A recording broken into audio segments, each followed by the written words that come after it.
आज की युवा पीढ़ी लाइफ टॉप गियर में जीने में विश्वास रखती है और इसी तेज राह पर चलते चलते वो अपना सब्र खो जा रही है। संयम ये शब्द शायद उनकी डिक्शनरी में है ही नहीं।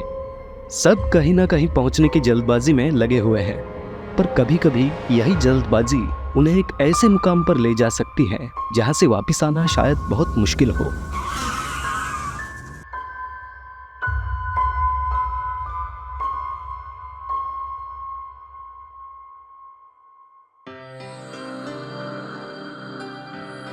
राज और प्रिया एक young couple new year party के लिए बेंगलुरु से मैसूर जा रहे थे, लेकिन शाम के पीक टाइम के कारण ट्रैफिक में फंस जाते हैं। हम जल्दी निकलते ऑफिस से तो इस मनोज ट्रैफिक से तो बच जाते हैं। सॉरी राज, बट अब क्या करो, लास्ट मिनट बॉस ने मीटिंग रख दी। एक ईमेल से काम हो सकता था, बट हमारा बॉस एक छोटी सी बात को भी मीटिंग में कन्वर्ट कर देता है। ऐसे ही ट्रैफिक में फंसे रहे तो गई हमारी न्यू ईयर पार्टी। एक बार जीपीएस मैप पर चेक करो, देखो ना कोई दूसरा रास्ता दिखाई दे रहा है क्या। रुको चेक करता हूँ। राज अपने फोन पर मैप चेक करता है और उसे एक दूसरा रूट मिलता है जहाँ ज्यादा ट्रैफिक नहीं होता, पर वो रोड एक जंगल और कुछ खेतों से होकर जाता है। ये मैप मुझे एक रोड दिखा रहा है जहाँ ज्यादा ट्रैफिक नहीं दिख रहा, पर यह रोड जंगल से होकर जा रहा है। मैप पर दिखाई दे रहा है तो ठीक ही होगा। राज और प्रिया वो दूसरे रास्ते पर मुड़ जाते हैं। वाह, या तो कुछ भी ट्रैफिक नहीं है, हम जल्दी पहुंच जाएंगे। शुरू में रास्ता चौड़ा था और उस पर काफी रोशनी थी, पर धीरे धीरे वो रास्ता संकरा होता गया और दोनों साइड से घने जंगल से घिर गया। ये रास्ता हमें कहाँ ले जा रहा है? यहाँ पर तो दूर दूर तक कोई लाइट भी नहीं दिख रही। तभी गाड़ी के इंजन में खराबी आती है और गाड़ी धक्के खाते हुए अचानक से बंद हो जाती है। अब क्या हुआ? पता नहीं, शायद गाड़ी का रेडिएटर खराब हो गया हो। राज गाड़ी से बाहर निकलता है इंजन चेक करने के लिए। रेडिएटर का तो पता नहीं, पर कार की बैटरी तो पक्का डेड है। राज, मुझे ये जगह ठीक नहीं लग रही। रास्ते पर पूरा सन्नाटा था, न कोई रोशनी थी और न कोई गाड़ी दिख रही थी। इस रोड पर तो कोई भी नहीं दिख रहा। यहाँ तो नेटवर्क भी नहीं आ रहा है। राज को दूर एक खेत में जलती हुई लाइट दिखती है। वो दोनों सोचते हैं कि शायद वहां लैंडलाइन फोन हो तो उसकी मदद से मैकेनिक को बुलाया जाए। जैसे ही वो खेत में आगे बढ़ते हैं, उन्हें पंपकिन के सर वाला एक स्केयरक्रो खेत में लटकाया दिखता है। उसकी शक्ल बहुत डरावनी थी और आंखें किसी जिंदा इंसान की तरह उनकी तरफ घूर रही थी। क्या भयानक दिखता है। इसे देखकर कोई पंछी तो क्या, इंसान भी खेत में नहीं घुसेंगे। दोनों वापस खेत में आगे बढ़ते हैं। तभी अचानक उन्हें एक हंसी सुनाई देती है।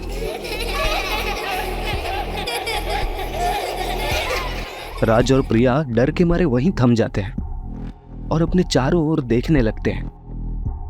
ये आवाज कहाँ से आ रही है? मुझे ये जगह ठीक नहीं लग रही। यहाँ से बाहर निकल जाए। रास्ते पर कोई गाड़ी दिखी तो उनसे मदद मांग लेंगे।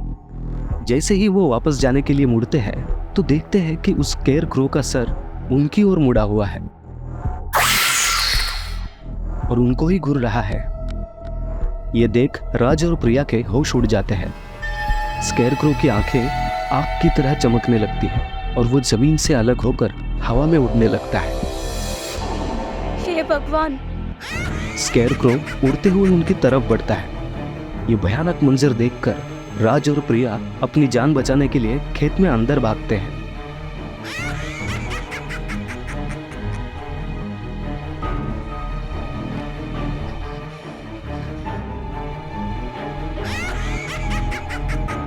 स्केयरक्रो उन तक पहुंचने ही वाला था, तभी एक बूढ़ी औरत कहीं से उनके सामने आ जाती है। उसके हाथ में एक अजीब हरी रोशनी वाला लालटेन पकड़ा हुआ होता है। रुको बेटा, आप इतने डरे क्यों हो? दादी, वो स्केयरक्रो हमारे पीछे पड़ा है। स्केयर? क्या? यहाँ तो कोई भी नहीं है। राज और प्रिया समझ नहीं पाते कि वो भयानक स्केयर क्रो कहाँ गया। तभी वो बूढ़ी औरत उनको उसके साथ आने को कहती है। लगता है आप दोनों रास्ता भटक गए हो। आप दोनों मेरे साथ आइए, मैं आपको यहाँ से निकालने का रास्ता बताती हूँ। राज और प्रिया दोनों बहुत डरे हुए थे। दोनों उस बुढ़िया के साथ जाने को झिझक रहे थे, पर उनके पास उसके साथ जाने के अलावा कोई चॉइस नहीं थी। ये खतरनाक जगह है, यहाँ बाहर के लोगों का आना मना है। तो आप क्या कर रहे हो यहाँ? मैं यही पास में रहती हूँ। मेरा पोता यहाँ अक्सर खेलने आता है, तो उसे ही यहाँ ढूंढने आई हूँ। राज और प्रिया सहमे हुए उस बूढ़ी औरत के पीछे पीछे जाते हैं। तभी उन्हें थोड़ी दूर कुछ टॉर्च की लाइटें दिखती है। दोनों की जान में जान आ जाती है।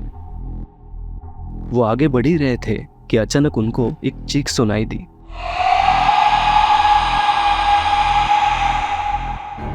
उन्होंने पीछे मुड़ के देखा तो वही स्केयर क्रो हवा में था और तेजी से उनकी तरफ आ रहा था। वो बूढ़ी औरत राज और प्रिया को भागने के लिए कहती है और खुद स्केयर क्रो को रोकने के लिए उसके सामने आ जाती है। राज और प्रिया पागलों की तरह भागते हैं और किसी तरह उस खेत से बाहर आ जाते हैं। बाहर आते ही वो देखते हैं कि उनकी कार उनके सामने है। उसकी लाइटें जल रही है और उसके पास कुछ लोग टॉर्च लेके खड़े हैं। कार ठीक कैसे हो गई? वो दोनों डरते हुए आगे बढ़ते हैं। पास जाने पर पता चलता है कि वो पुलिस वाले हैं और वो उनको ही ढूंढते हुए आए हैं। वो पुलिस वाले उन्हें बताते हैं कि ये रास्ता बंद है और यहाँ कुछ दिनों पहले एक डबल मर्डर हुआ था, उसी का इन्वेस्टिगेशन चालू है और उसके चलते यहाँ किसी को आने की अनुमति नहीं है। राज के पूछने पर पुलिस उन्हें बताती है कि वो डबल मर्डर एक बूढ़ी औरत और उसके 10 साल के पोते का हुआ था और वो कातिल अभी भी खुलेआम घूम रहा है। ये सुनते ही राज और प्रिया के होश उड़ जाते हैं। राज और प्रिया को यकीन नहीं हो रहा था कि एक गलत रास्ता लेने की वजह से वो अपनी जान गंवा बैठते और उनकी जान बचाने वाली और कोई नहीं, एक आत्मा थी जो शायद अभी भी अपने पोते की तलाश कर रही है।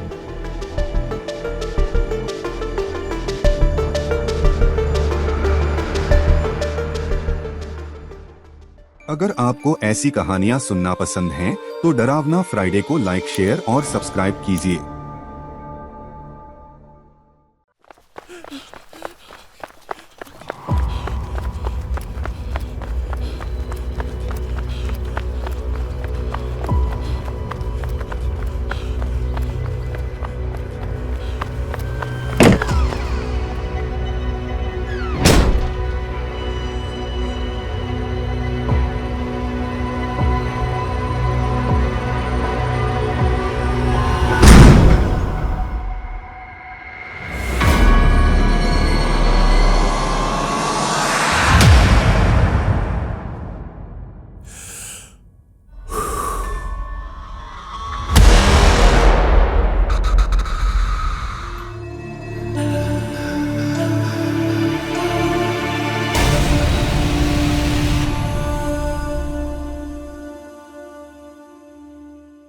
ये कहानी है हितेश करमरकर की। पेशे से एक गवर्नमेंट टीचर और स्वभाव से एकदम कड़क। ये थे तो मुंबई से, पर उनके इसी कड़क स्वभाव के कारण उनका तबादला बिहार के एक छोटे से गांव में हुआ था। एक छोटी सी बात पर अपने प्रिंसिपल से झगड़ बैठे और शहर से सीधा पहुंच गए गांव। वैसे हितेश को अपने शहरवासी होने का काफी घमंड था। उसकी नजर में गांव वाले अनपढ़ और गवार थे जो किसी भी बात पर विश्वास रखते हैं, और सबसे ज्यादा उसे चिढ़ाती थी अंधविश्वासी लोगों से, जिस पर से लगभग आधा गांव इनसे लेक्चर सुन चुका था। टीचर जी की दहशत इतनी हो गई थी कि वो देखते ही बच्चे तो बच्चे, बुजुर्ग भी अपना रास्ता बदल लेते। एक दिन सुबह स्कूल जाते हुए हितेश देखता है कि गांव वाले वाटर टैंकर को घेरे हुए खड़े थे। उसे इस गांव में आए हुए लगभग 2 महीने हो गए थे और हर दूसरे दिन वो गांव वालों को वाटर टैंकर से जूझते हुए देखता था। गांव में बहुत बड़ा कुआं था, इतना बड़ा कि पूरी गांव की प्यास बुझा सके, पर उसमें से पानी लेने के बजाय गांव वाले टैंकर से ही पानी मंगवाते थे। इसकी वजह से हितेश थोड़ा सोच में पड़ गया। रह रह के उसके मन में एक ही सवाल आ रहा था कि गांव वाले उस कुएं से पानी क्यों नहीं भरते। तभी हितेश को उसका स्टूडेंट दिखता है जो स्कूल जा रहा था। हितेश उसे रोककर पूछता है कि यह टैंकर का क्या मामला है। वो स्टूडेंट हितेश को बताने के लिए थोड़ा हिचकिचा रहा था। हितेश उस बच्ची की हिचकिचाहट देख के समझ जाता है कि दाल में जरूर कुछ काला है। वो उस बच्चे को दिलासा देता है कि वो गुस्सा नहीं करेगा। वो बच्चा उसे बताता है कि गांव वालों का कहना है कि वो कुआं श्रापित है और जो भी उस कुएं का पानी पीता है वो 24 घंटों से ज़्यादा जिंदा नहीं रहता। पिछले 10 सालों में इस कुएं ने बहुत सारे परिवार उजाड़ दिए, इसीलिए सब उस कुएं का पानी लेने से डरते हैं। ये सुनते ही हितेश वापस अपना आपा खो बैठता है। उसे यकीन नहीं होता कि इतना समझाने पर भी गांव वाले एक बेतुके अंधविश्वास के वजह से पानी के लिए तरस रहे थे। अगली सुबह हितेश स्कूल के यहाँ पंचायत बुलाता है और वहाँ वो ऐलान करता है कि आज से वो सिर्फ कुएं का पानी ही पिएगा। ये सुनते ही गांव वालों में घबराहट की लहर फैल जाती है। गांव वाले उसे विनती करते हैं कि वो ऐसा ना करे, नहीं तो गांव पर वापस कुएं का शैतानी साया मंडराने लगेगा और पता नहीं इस बार वो और कितनों की बलि लेगा। पर हितेश उनकी बात सुनने को तैयार ही नहीं था। उसने ठान लिया था कि इस बार वो सिर्फ बोल के नहीं बल्कि करके बताएगा कि ये सब अंधविश्वास है और ऐसी बेतुकी बातों पर विश्वास करके गांव वाले खुद का ही नुकसान कर रहे थे। घड़ी में 7 बज रहे थे। हितेश अपना सारा काम निपटा के घर से घड़ा लेके निकल ही रहा था कि उसका ध्यान कुछ लोगों पर जाता है जो उसके घर के बाहर लठ लेके खड़े थे। हितेश समझ जाता है कि गांव वालों ने उसके घर के बाहर पहरा लगा रखा था जिससे वो उस कुएं तक ना पहुंच पाए। ये देख हितेश उसके घर का पिछला दरवाज़ा इस्तेमाल करता है और उन पहरेदारों को चकमा दे के निकल जाता है। गांव वाले उसे कुएं तक जाते हुए देख ना ले, इसलिए वो जंगल के रास्ते जाता है। हितेश आगे बढ़ ही रहा था कि अचानक उसे कुछ कदमों की आवाज़ सुनाई देती है। वो झट से मुड़ के देखता है कि कहीं कोई गांव वाला उसका पीछा तो नहीं कर रहा, पर वहां कोई नहीं होता। ये सोचते हुए कि जंगल का एरिया है, ऐसी आवाज़ें तो आएंगी ही। हितेश रास्ते पर वापस आगे बढ़ने लगता है। कुएं के रास्ते पर बढ़ते हुए हितेश का ध्यान कुछ बंजर पड़े घरों पर जाता है। उन्हें देख ऐसा ही लग रहा था कि किसी ने वो घर जल्दी जल्दी में छोड़ दिए थे। बहुत सा घर का सामान उन घरों में ऐसे ही पड़ा था। हितेश उन घरों को घूर ही रहा था कि अचानक उसे वही कदमों की आवाज़ वापस सुनाई देती है। हितेश थोड़ा सा सहम जाता है। रह रहकर उसे उसके स्टूडेंट की श्राप वाली बात याद आती है। धीरे धीरे उन कदमों की आवाज़ तेज होने लगती है, पर इस बार हितेश मुड़ता नहीं बल्कि रास्ते पर और तेजी से चलने लगता है। कुछ दूर जाते ही वो एक दीवार तक पहुंचता है जो झाड़ पत्तियों से ढकी हुई थी। शायद वो किसी के घर की टूटी हुई दीवार थी। उस दीवार के बीच में ही एक दरवाज़ा था और उस दरवाजे से वो कुआं साफ साफ दिखाई दे रहा था। कुआं देखते ही उसकी आंखों में चमक आ जाती है, जैसे कि उसने कोई खजाना ढूंढ लिया हो। वो कुएं की तरफ बढ़ता है। उस कुएं को चारों ओर से घने पेड़ पौधों ने घेर लिया था और चांद की रोशनी में वो और भी सुंदर लग रहा था। वो नज़ारा देख हितेश की शक्ल पर मुस्कुराहट आ जाती है। वो पानी भरने के लिए कुएं की तरफ बढ़ता है। तभी जोर जोर से हंसने की आवाज़ आती है। हितेश की मुस्कुराहट घबराहट में बदल जाती है। कौन है? कौन है वहाँ? हितेश डरते हुए चारों ओर देखता है। तभी वो डरावनी हंसी रुक जाती है और कुछ बच्चों की हंसने की आवाज़ आती है। अरे क्या हो गया? ये स्पीकर क्यों बंद हो गया? अरे लगता है स्पीकर की बैटरी डाउन हो गई। हितेश उन बच्चों को देख लेता है। अरे नालायको, अपने टीचर को ही डराने आ गए। टीचर ने देख लिया, भागो। कल मिलो तुम स्कूल में, फिर बताता हूँ हंसी क्या होती है और रोना क्या होता है। वो बच्चे वहां से जान बचा के निकल जाते हैं। डरा हुआ हितेश एक राहत की सांस लेता है।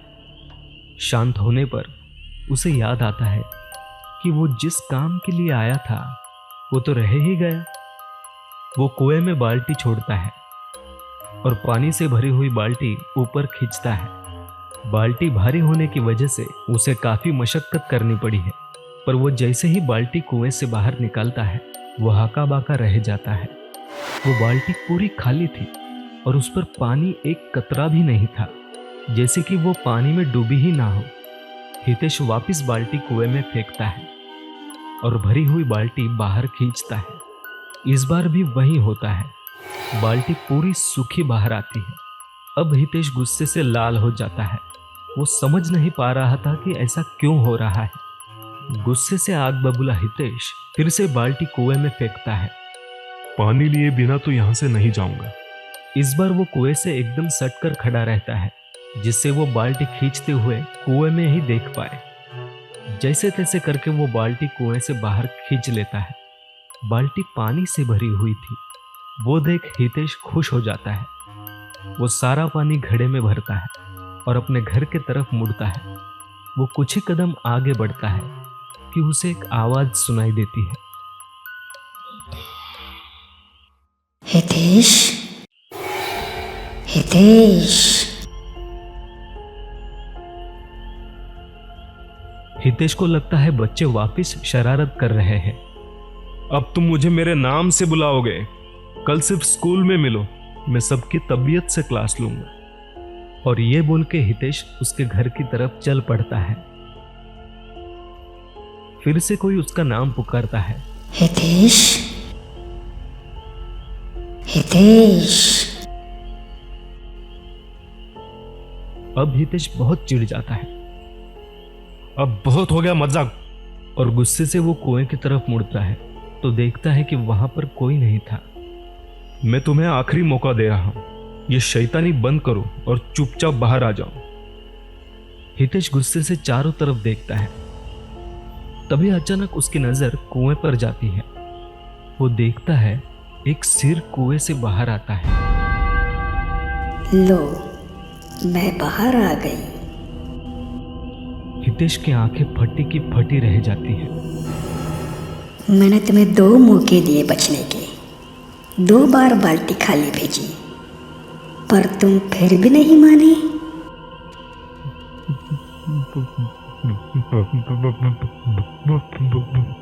और चुड़ैल कुएं से बाहर आके हवा में तैरने लगती है। उस चुड़ैल को अपने सामने देख हितेश का गला सूख जाता है। वो चुड़ैल हितेश से पूछती है, तुम्हें गांव वालों ने मेरे बारे में आगाह नहीं किया कि यहाँ मरने चले आए? हितेश के मुंह से एक शब्द नहीं निकलता। वो एक बर्फ के पुतले की तरह वहीं जम जाता है। तभी उसके हाथ से वो पानी का घड़ा नीचे गिर के टूट जाता है। वो देख चुड़ैल उस पर गुर्राती है। वो मेरा पानी था और तुमने उसे जाया कर दिया। ये बोल के वो हितेश की तरफ लपटी है और उसे मुंह पर जोर से पंजा मारती है, जिससे हितेश के सिर पर घाव हो जाता है। हितेश बचते बचते वहां से निकलता है। उसकी मदद के लिए उस जंगल में कोई नहीं था। वो भागते भागते उसके घर के पास पहुंचता है। वो पहरेदार अभी भी उसके घर के बाहर ही खड़े थे। वो उनसे उसे बचाने की गुहार लगाता है। बचा बचा, वो चुड़ैल आ रही है, वो मुझे भी मार डालेगी।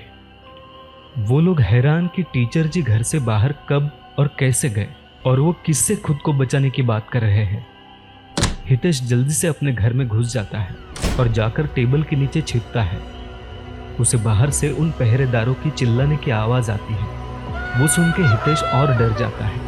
तभी जोर से दरवाजा खुलता है और वो चुड़ैल घर के अंदर आ जाती है। हितेश ना मिलने की वजह से वो चुड़ैल वहां से चली जाती है। हितेश राहत की सांस लेता है, पर उसकी राहत कुछ ही पल टिकती है।